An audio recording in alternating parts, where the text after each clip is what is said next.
Okay, I'm back. So the last but least thing you can do on your the top of your flower, your petals, you can kind of clean them up. You can come back, and if you want to add a little bit more yellow on top of them, if you've lost a little bit of it when you did your background, you can come back and just make them a little bit crisper and a little bit tighter. That's kind of like I did on here. And then also what I did is I took a little bit of the red that we had mixed, the alizarin crimson, then the cad red light, and I put a little bit on my brush and I gave it kind of a sharp little, like a square point. And if you want to, you can very lightly,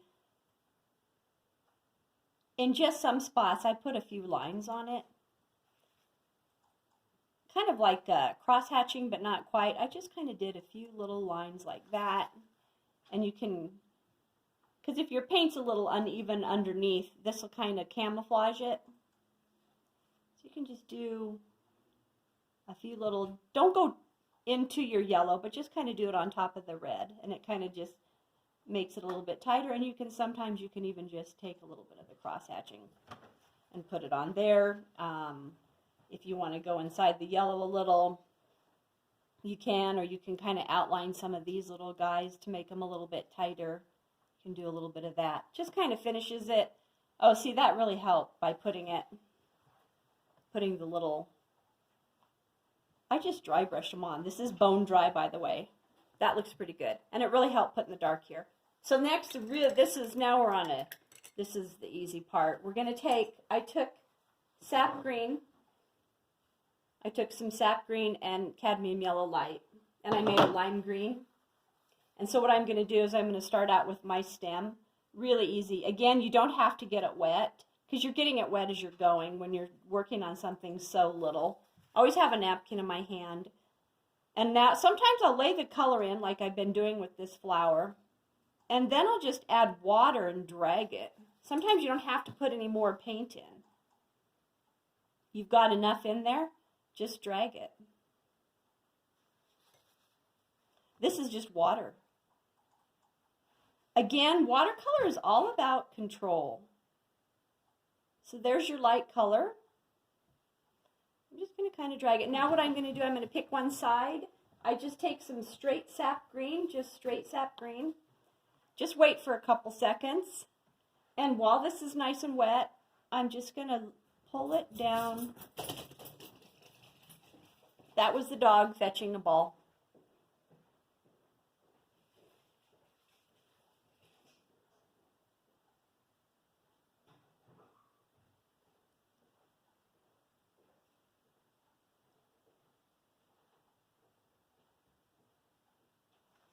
And look at that. And then you can just take straight water again if you want to kind of make these a little bit fuzzier.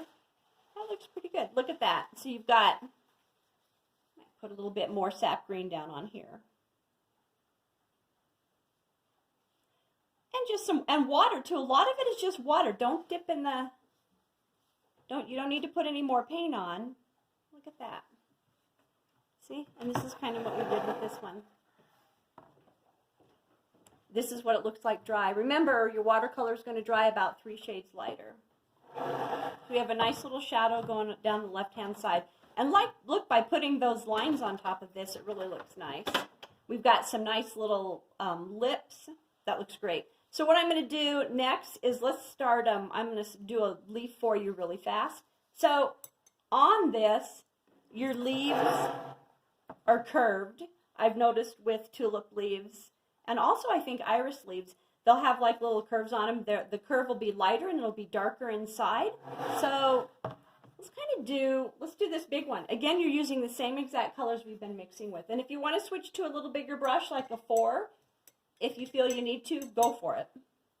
So here's our sap green and a little bit of cadmium yellow light. And again, I'm not going to get it wet right now. I'm just going to lay it in. So right now, we're going to just focus on, again, do you see how I'm being a secular painter? I'm just doing a portion at a time so that we don't get ourselves in a jam. This is sap green and cadmium yellow light. Put it in. This is that little curve.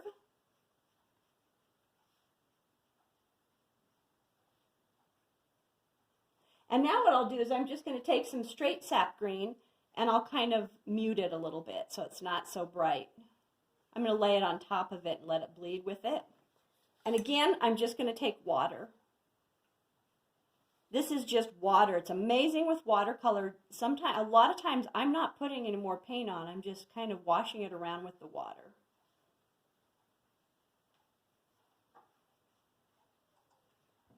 A little more sap green. We got a lot of water on here, so it kind of mutes the paint. And you can also take a little bit of sap green and mix it with your ultramarine blue. Remember, we did that with the aspens for the darker green. So you incorporate a little bit of ultramarine blue with it too. So right now it's just, color is never one flat solid color when you're looking at in nature. It always kind of has like little streaks and stuff in it. That looks pretty good on there.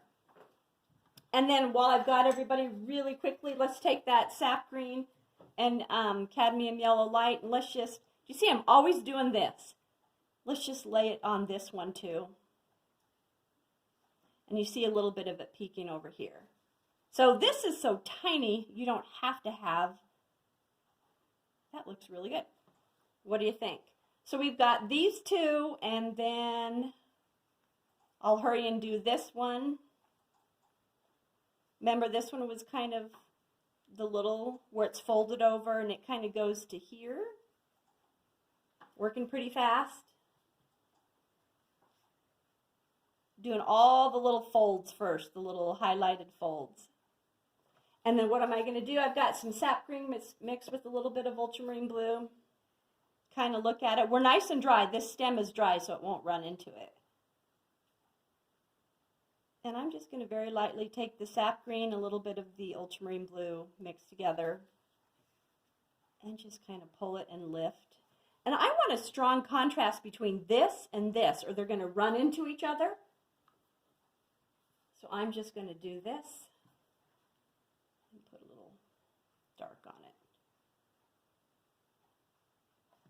And again, just take some straight water and just pull it and bleed it a little bit. Lift a little bit if I lost that. That looks pretty good. Okay, that's a good spot.